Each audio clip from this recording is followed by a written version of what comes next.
morning, good evening, good afternoon. President Donald Trump was sworn in on the 20th of January, 2025. And already he has made some waves.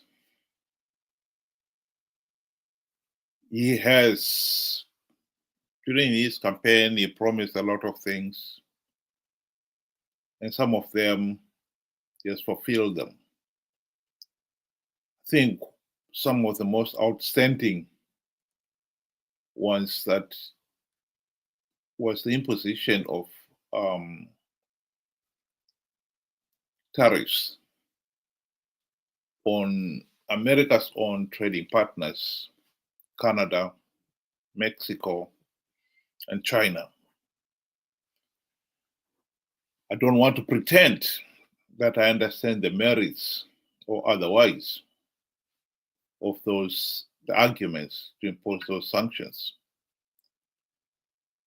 But nonetheless, one cannot deny that it is steering up the rule of law.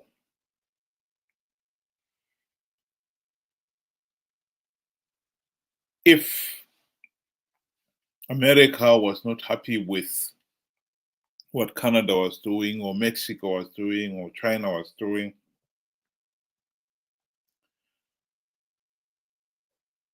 no more convention would dictate that he should have a face-to-face discussion with the respective nations and tell them why he is unhappy with whatever it is. And they could give him his response. And then, if they cannot come to an agreement, one can understand why he would impose such things as the tariffs.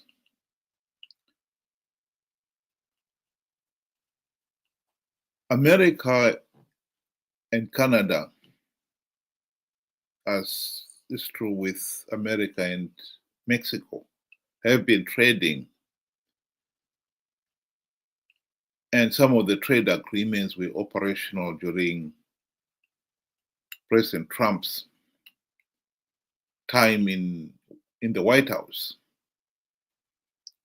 So what has changed so dramatically that is tearing up the trade agreements and imposing the tariffs?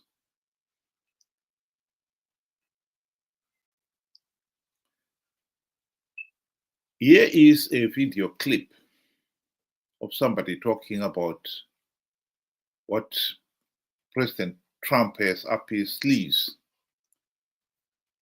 for President Cyril Ramaphosa of South Africa. You're going to have a Columbia moment pretty soon. Now, I know that Donald Trump and Cyril Ramaphosa had a phone call before Davos. Donald Trump didn't even greet him, didn't pay him any respect. And basically the message was to Cyril Ramaphosa, your time is coming, pal, you and the ANC. America will wait until an ambassador is in place and the Undersecretary of State for Africa has been appointed.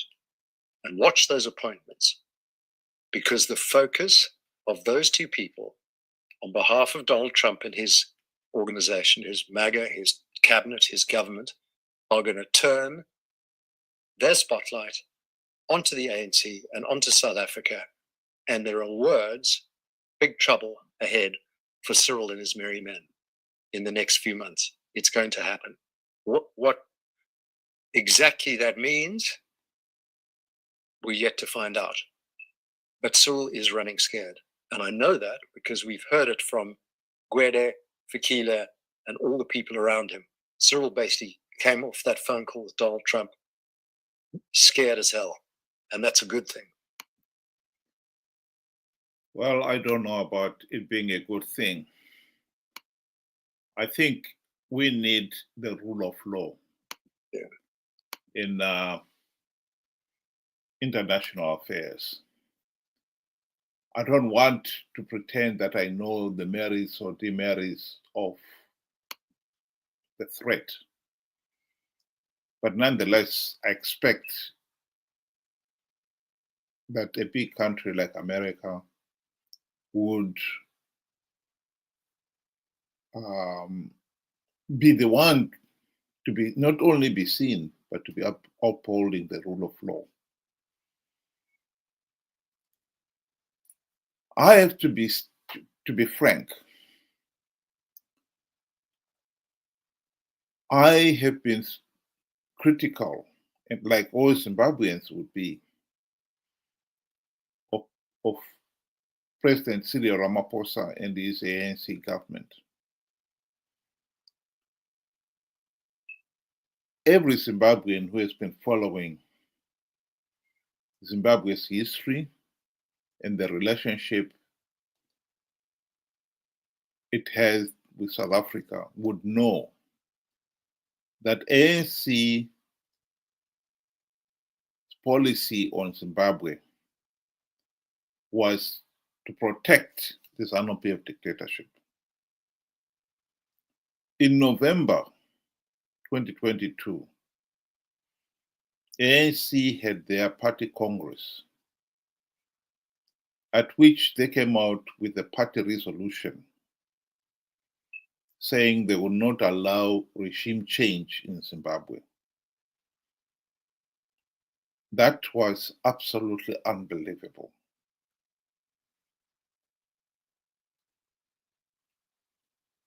The people of Zimbabwe have failed to remove ZANU-PF from office ever since the country's independence in 1980, because ZANU-PF rigged the elections. SADC, regional body, denied ZANU-PF political legitimacy in 2008, following the blatant cheating in the March vote and then the wanton violence in the runoff that followed. SADC forced ZANU-PF to sign the 2008 Global Political Agreement, which ushered in the GNU. The primary purpose of the GNU was to implement the democratic reforms to ensure that the elections in Zimbabwe would be free, fair, and credible. Yes, it was most unfortunate that the opposition, led by the late Morgan Tsvangirai, sold out. They failed to implement even one token reform throughout the 5 years of the GNU. And ever since the GNU debacle, the MDC, CCC have participated in flawed elections to give ZANU-PF legitimacy, knowing fully well that ZANU-PF was rigging. They did so because they also knew that ZANU-PF was giving away a few gravy train seats.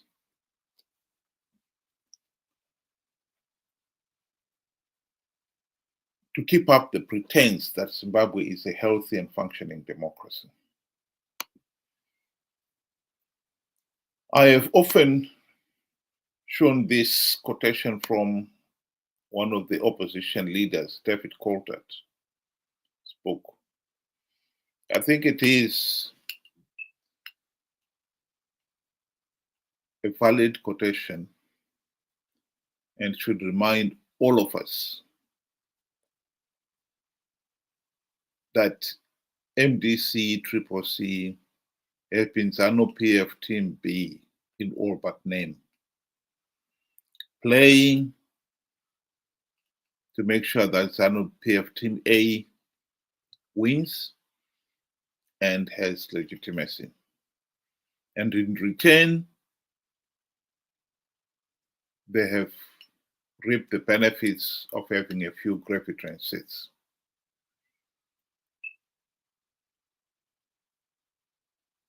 ANC, when they made their party resolution in 2022, knew that ZANU-PF had been rigging elections.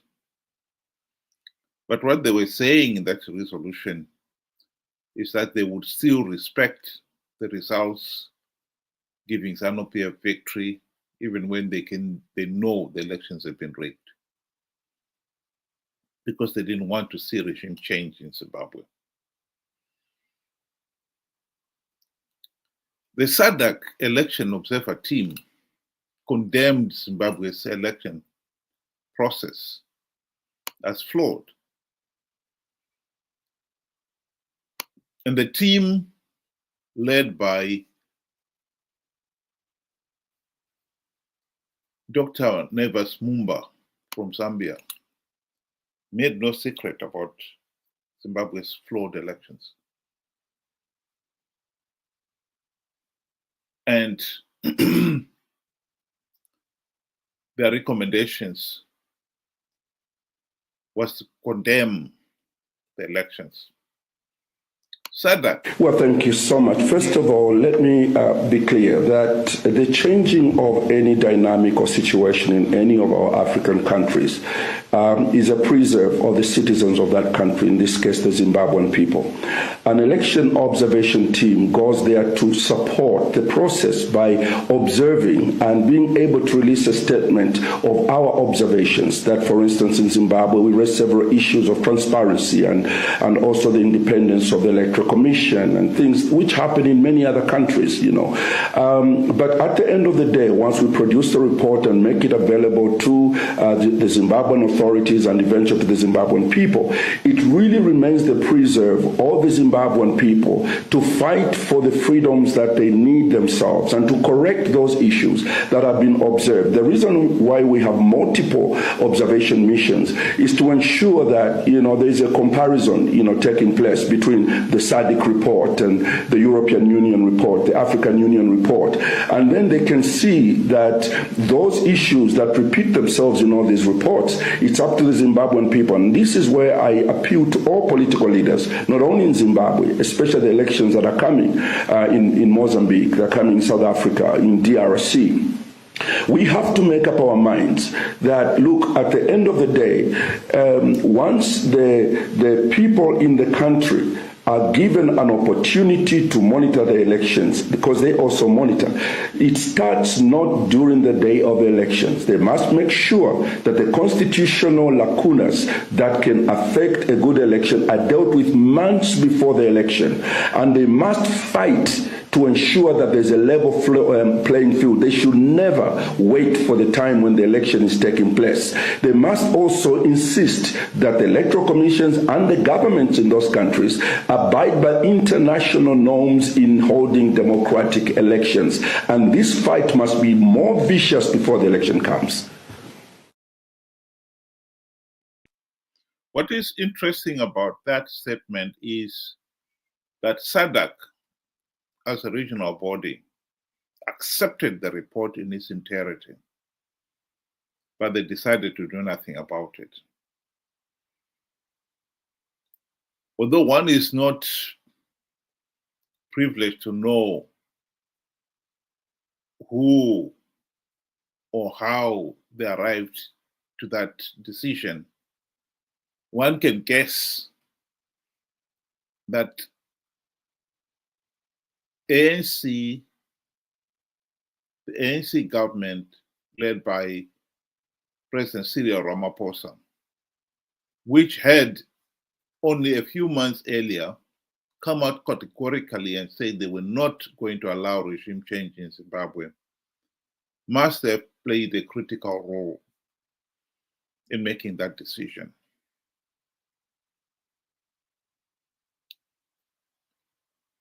Still, coming back to President Trump's threat, would that deserve such a threat as this? My answer would be no. Particularly countries like America, which has led the world in the rule of law and the respect of the basic freedoms and rights of all citizens.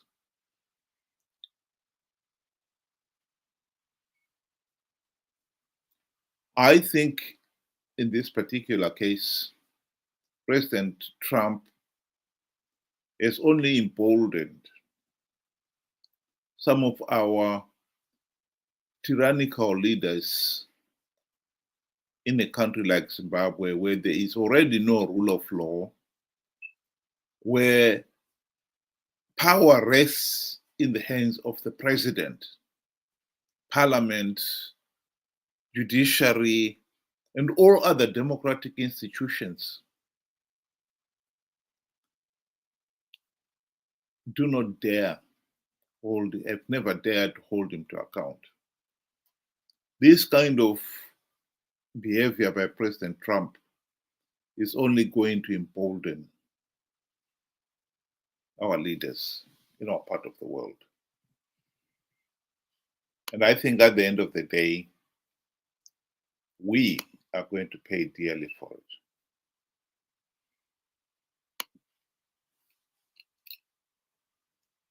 It is said that when the elephants fight, it is the grass that suffers. Whatever President Donald Trump is planning to do to punish President Cyril Ramaphosa and the ANC, it could well be that the ordinary South Africans will end up paying dearly for it.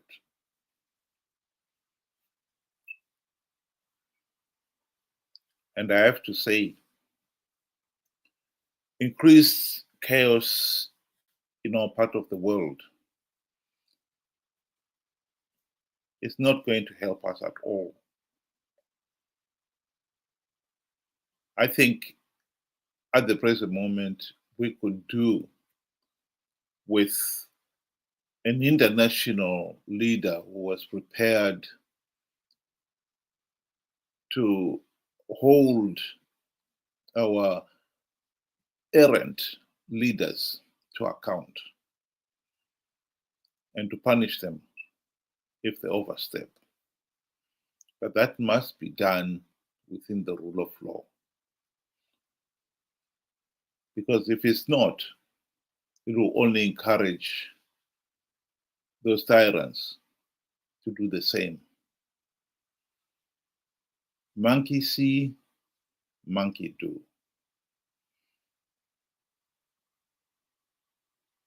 It is a serious threat to world stability.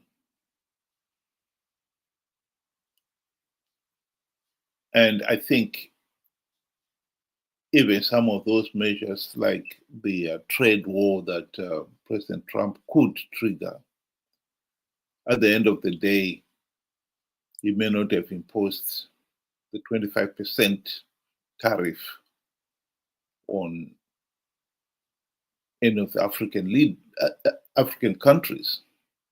But a trade war, an international trade war, will affect those of us in the third world sooner or later, directly or indirectly. I think what President Trump is doing, throwing his weight around, is not going to be good for us. For us in third world countries, where we've struggled to have a rule of law.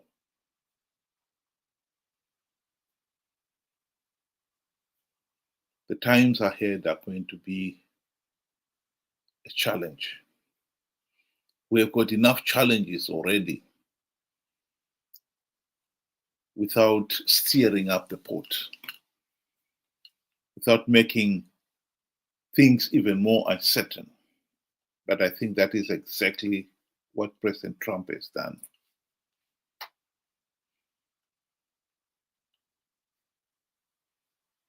It is a pity that we in Africa in particular have failed to sort out our problems of bad governance, ending corruption and misuse of our resources and so forth for so many years, for decades. We used to blame it on colonial exploitation, but many of us have been independent for nearly 50 years for Zimbabwe, and over that for other countries. And yet, our nations are still being dogged by bad governance. And the